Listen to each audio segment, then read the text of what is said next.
ದೈವಾಸುರ ಸಂಪದ್ ವಿಭಾಗ ಯೋಗ ಅಂತೇಳಿ. ದೈವಾಸುರ ಅಂತ ಅಂದ್ರೆ ದೈವಿ ಗುಣಗಳನ್ನು ಇರುವಂಥವ್ರು, ಅಂದ್ರೆ ಎರಡು ರೀತಿಯ ಗುಣಗಳಿರುತ್ತೆ ಮನುಷ್ಯನಾದವನಿಗೆ. ಒಂದು ದೈವಿ ಗುಣ ಅನ್ನುವಂಥದ್ದು, ಇನ್ನೊಂದು ಅಸುರಿ ರೂಪ ಅಂತಂದ್ರೆ ಅಸುರಿ ಗುಣವನ್ನ ಇಟ್ಕೊಂಡಿರ್ತಾನೆ ಅಂತೇಳಿ. ಅಂತಂದ್ರೆ ಮನುಷ್ಯನಿಗೆ ಎರಡು ರೀತಿ ಗುಣ ಇದೆ. ಒಂದು ದೈವಿ ಗುಣ ಅಂತಂದ್ರೆ ದೈವಿ ಗುಣ ಅಂದ್ರೆ ಯಾವ ರೀತಿಯಾಗಿರುತ್ತೆ ತಿಳ್ಕೊಂಡಿರೋ. ದೈವಿ ಅಂತಂದ್ರೆ ಏನ್ ಬರುತ್ತೆ ಸ್ವಲ್ಪ ಹೇಳ್ಬೋದು. ದೈವಿ ಅಂತಂದ್ರೇನು, ದೈವ ಅಂತಂದ್ರೇನು? ದೇವರು ಅಂತಂದ್ರೆ ದೇವರನ್ನ ನೆನಪಿಸಿಕೊಳ್ಳುವಂತವನು, ದೇವರಿಗೆ ಶರಣಾಗತಿ ಆಗಿರುವವನು, ದೇವರನ್ನ ನಂಬಿಕೊಂಡಿರುವವನು, ಅವನಿಗೆ ಯಾವ ಗುಣಗಳಿದೆ. ಮತ್ತೆ ದೈವಿ ಗುಣ ಅನ್ನೋದು ಅದು. ಮತ್ತೆ ಅಸುರಿ ಗುಣ ಅಂತಂದ್ರೆ ರಾಕ್ಷಸ ಗುಣ ಅಂತೇಳಿ. ರಾಕ್ಷಸ ಗುಣವನ್ನು ಹೊಂದಿರುವಂತವ್ರು ಯಾವ ರೀತಿಯಾದ ಸ್ವಭಾವವನ್ನು ಇಟ್ಕೊಂಡಿರ್ತಾರೆ ಅನ್ನೋದನ್ನ ಕೃಷ್ಣ ಇಲ್ಲಿ ತಿಳಿಸಿರುವಂಥದ್ದು. ಅದರಲ್ಲಿ ದೈವಿ ಗುಣಗಳು ಅಂತಂದ್ರೆ ಯಾವ ರೀತಿಯಾಗಿ ಅವನ ಸ್ವಭಾವ ಯಾವ್ದಿರುತ್ತೆ ಅನ್ನೋದನ್ನ ನಾವು ತಿಳ್ಕೊಳ್ಳೋಣ. ದೈವಿ ಗುಣಗಳಲ್ಲಿ ಆ ದೈವಿ ಗುಣಗಳನ್ನು ಹೊಂದಿರುವಂಥವ್ನು ಯಾವ ರೀತಿಯಾಗಿರ್ತಾನೆ ಅಂತಂದ್ರೆ ಅವನು ನಿರ್ಭಯತೆಯಿಂದ ಇರ್ತಾನೆ, ಮತ್ತು ಅವನಿಗೆ ಹೃದಯ ಶುದ್ಧತೆ ಇರುತ್ತೆ, ಮತ್ತೆ ಜ್ಞಾನವನ್ನು ಹೊಂದಿರ್ತಾನೆ, ಮತ್ತು ದಾನವನ್ನು ಮಾಡ್ತಾ ಇರ್ತಾನೆ, ನಿಯಮವನ್ನು ಅನುಸರಣೆ ಮಾಡ್ತಾ ಇರ್ತಾನೆ, ಅಹಿಂಸೆಯಿಂದ ಇರ್ತಾನೆ, ಸತ್ಯದ ದಾರಿಯಲ್ಲಿರ್ತಾನೆ, ಶಾಂತಿಯಿಂದ ಇರ್ತಾನೆ, ಮತ್ತು ದಯೆಯನ್ನು ತೋರ್ತಾ ಇರ್ತಾನೆ. ಈ ರೀತಿಯಾದ ಗುಣಗಳನ್ನು ಇರುವಂತವನು ದೈವಿ ಗುಣಗಳು. ಅಂತಂದ್ರೆ ನಿರ್ಭಯತೆ ಅಂದ್ರೆ ಭಯ ಇರೋದಿಲ್ಲ ಅವನಿಗೆ. ಯಾಕಂದ್ರೆ ಅವ್ನು ಸತ್ಯದ ದಾರಿಯಲ್ಲಿ ಹೋಗ್ತಾ ಇರ್ತಾನೆ. ಸತ್ಯದ ದಾರಿಯಲ್ಲಿ ಹೋಗ್ತಾ ಇರ್ಬೇಕಾದ್ರೆ ಯಾವುದೇ ರೀತಿಯ ಭಯ ಇರೋದಿಲ್ಲ, ನಿರ್ಭಯದಿಂದ ಇರ್ತಾನೆ. ಮತ್ತೆ ಹೃದಯ ಶುದ್ಧತೆ ಅಂತಂದ್ರೆ ಒಳ ಮನಸ್ಸಿನಲ್ಲಿ ಶುದ್ಧತೆಯನ್ನು ಇರುತ್ತೆ. ಅದರಲ್ಲಿ ಏನು ಕಲ್ಮಶ ಇರೋದಿಲ್ಲ, ಒಳಗೊಂದು ಹೊರಗೊಂದು ಇರುವಂತದ್ದಲ್ಲ, ಶುದ್ಧತೆಯಿಂದ ಇರ್ತಾರೆ. ಮತ್ತು ಅವನು ಜ್ಞಾನವನ್ನು ತಿಳ್ಕೊಂಡಿರ್ತಾರೆ. ಅಂತಂದ್ರೆ ಜ್ಞಾನ ಅಂತಂದ್ರೆ ಎಲ್ಲಾ ರೀತಿಯಾಗಿ ನಮ್ಗೆ ಸುಖ ದುಃಖಗಳು ಬರುತ್ತೆ, ನಾವು ಅಜ್ಞಾನದಿಂದ ಸುಖ ದುಃಖ ಇರುತ್ತೆ, ಭಯ ಇರುತ್ತೆ, ಮತ್ತೆ ನಾವು ಖುಷಿಯಿಂದ ಇರ್ತೀವಿ, ಮತ್ತೆ ಯಾವುದಕ್ಕೆ ಎದುರೋದಿಲ್ಲ. ಅಂದ್ರೆ ಎಲ್ಲ ರೀತಿಯಾದ ಜ್ಞಾನ ಇದೆ. ಆದ್ರೆ ನಾವು ಅದರಲ್ಲಿ ಯಾವುದನ್ನು ಮಾಡಿದ್ರೆ ಒಳ್ಳೇದು ಅನ್ನೋದನ್ನು ತಿಳ್ಕೊಂಡಿರ್ತಾನೆ. ಮತ್ತೆ ಅವನು ದಾನ ಅಂದ್ರೆ ಎಲ್ಲರಿಗೂ ಸಹಾಯವನ್ನು ಮಾಡುವಂತ ಬುದ್ಧಿಯನ್ನು ಇಟ್ಕೊಂಡಿರ್ತಾರೆ. ದಾನ ಧರ್ಮಗಳನ್ನು ಮಾಡ್ತಿರ್ತಾನೆ.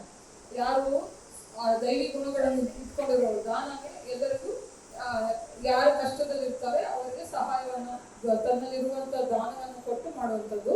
ಮತ್ತು ನಿಯಮ ಅಂತಂದ್ರೆ ಈ ರೀತಿಯಾಗಿ ಒಂದು ಕೆಲಸ ಅಂತಂದ್ರೆ ಈ ನಿಯಮದಲ್ಲಿ ಹೋಗ್ಬೇಕು ಅಂತಂದ್ರೆ ಆ ನಿಯಮವನ್ನೇ ಪಾಲಿಸಿಕೊಂಡು ಅವನು ಮುಂದೆ ಹೋಗ್ತಾ ಇರ್ತಾನೆ.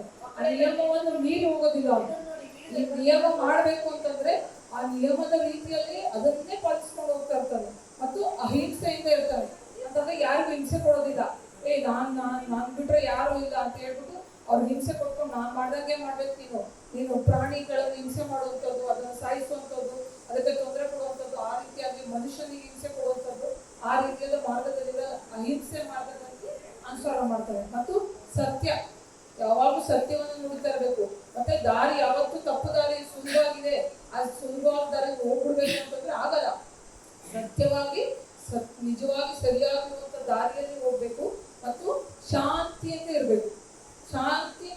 ಯಾವತ್ತೂ ತುಂಬಾ ಕ್ರೋಧ ಮಾಡ್ಕೊಳ್ಳೋದಾಗ್ಲಿ, ತುಂಬಾ ಕೋಪ ಮಾಡ್ಕೊಳ್ಳೋದು, ನಾನು ಏನೇನೋ ಮಾಡಕ್ಕಾಗುತ್ತೆ ಅಂತ ಹೇಳಿ ಮಾಡುವಂತವಲ್ಲ. ಶಾಂತಿಯಿಂದ ಇರ್ಬೇಕು. ಮತ್ತೆ ಅಹಿಂಸೆ, ದಯೆ, ಕರುಣೆ ಇರ್ಬೇಕು. ಯಾರಾದ್ರೂ ಕೈಯಲ್ಲಿ ಆಗದವರು ಇರ್ತಾರೆ ಅಥವಾ ಪ್ರಾಣಿಗಳ ತೊಂದರೆಯಲ್ಲಿರುತ್ತೆ, ಮನುಷ್ಯರಿಗೆ ತನ್ನಿಂದ ಸಹಾಯ ಆಗಬೇಕಾಗುತ್ತೆ, ಅಂತವರಿಗೆ ದಯೆಯನ್ನು ತೋರಿ ಅವರಿಗೆ ಉಪಕಾರ ಮಾಡಬೇಕು, ಸಹಾಯವನ್ನ ಮಾಡಬೇಕು. ರೋಗಿಗಳಿರ್ತಾರಲ್ವಾ, ಅಥವಾ ಅಂದ್ರೆ ಯಾರಿಗೆ ಕಷ್ಟದ ಬಡತನದಲ್ಲಿ ಇರ್ತಾರೆ ಅಂತವರಿಗೆ ಸಹಾಯವನ್ನು ಮಾಡುವಂತ ಗುಣಗಳನ್ನ ದಯೆಯಿಂದ ಇರ್ತಾರೆ. ಅಂತವರು ದೈವಿ ಗುಣಗಳನ್ನು ಹೊಂದಿರುವಂಥದ್ದು. ಅಸುರಿ ಗುಣಗಳು ಅಂತಂದ್ರೆ ರಾಕ್ಷಸ ಗುಣ. ರಾಕ್ಷಸರು ಅಂದ್ರೆ ಗೊತ್ತುಂಟಲ್ಲ ಮಕ್ಕಳು, ಯಾವ ರೀತಿಯಾಗಿರ್ತಾರೆ ರಾಕ್ಷಸರು ಅಂದ್ರೆ? ಅವ್ರಿಗೆ ದಯೆನೇ ಇರಲ್ಲ, ಕರುಣೆ ಇರಲ್ಲ, ಹಿಂಸೆ ಮಾಡೋದೇ ಅವ್ರಿಗೊಂದು ಉದ್ದೇಶ ಆಗಿರುತ್ತೆ. ಮತ್ತು ಅವ್ರು ಏನಂತಂದ್ರೆ ಎಲ್ಲರ ಮೇಲೂ ಪ್ರಭಾವವನ್ನು ಬೀಳಕ್ಕೆ, ನನ್ ಬಿಟ್ರೆ ಯಾರು ಇಲ್ಲ, ನನ್ನ ಮಾತನ್ನೇ ನೀವು ಕೇಳ್ಬೇಕು, ನಾನು ಹೇಳ್ದಂಗೆ ಕೇಳದೆ ಇದ್ರೆ ನಿಮ್ಗೆ ನಾನು ಸಂಹಾರ ಮಾಡ್ತೀನಿ ಅಂತಂದ್ರೆ ರಾಕ್ಷಸ ಏನ್ ಮಾಡ್ತಾನೆ? ಯಾರು ಕೇಳಕ್ ರೆಡಿ ಇರಲ್ಲ. ನಾನು ಹೇಳ್ದಂಗೆ ಕೇಳು, ನನ್ನ ದೇವರನ್ನಲ್ಲ ನೀನು, ನಾನು ನಿನ್ನ ಸಂಹಾರ ಮಾಡ್ತೀನಿ ಅಂತ ಹೇಳಿ ಋಷಿಗಳನ್ನ ತಪಸ್ಸು ಮಾಡ್ತಿರುವಂತ ಋಷಿಗಳಿಗೆ ಮತ್ತೆ ದೇವರಿಗೆಲ್ಲ ಹೋಗಿ ತೊಂದರೆ ಕೊಡ್ತಾರಲ್ಲ ರಾಕ್ಷಸರು. ಆ ರೀತಿಯಾಗಿ ಅಸುರಿ ಗುಣಗಳನ್ನು ಇರ್ತಾರೆ. ಅದು ರಾಕ್ಷಸರು ನಿಜವಾದ ರೂಪದಲ್ಲಿ ಅದೇ ಆ ರೀತಿಯ ಗುಣಗಳನ್ನ ಹೊಂದಿರ್ತಾರಲ್ಲ, ಅಸೂರ್ಯವಾದ ರಾಕ್ಷಸರ ಗುಣಗಳನ್ನು ಹೊಂದಿರುವಂತವರು ಇರ್ತಾರೆ. ಅವ್ರು ಯಾವ ರೀತಿಯಾಗಿ ಇರ್ತಾರೆ ಅಂತಂದ್ರೆ ಅವ್ರಿಗೆ ಅಹಂಕಾರ ಇರುತ್ತೆ, ನಾನೇ ಅನ್ನೋ ಅಹಂಕಾರ ಇರುತ್ತೆ, ಮತ್ತು ಜಂಬದಿಂದ ಇರ್ತಾರೆ. ಬಿಟ್ರೆ ಯಾರಿಲ್ಲ, ನನಗೆ ಏನು ಮಾಡ್ಕೊಳಿಕ್ಕಾಗಲ್ಲ, ನಾನೇ ಸರ್ವಸ್ವ ಅನ್ನೋ ರೀತಿ ಜಂಬದಲ್ಲಿರ್ತಾರೆ.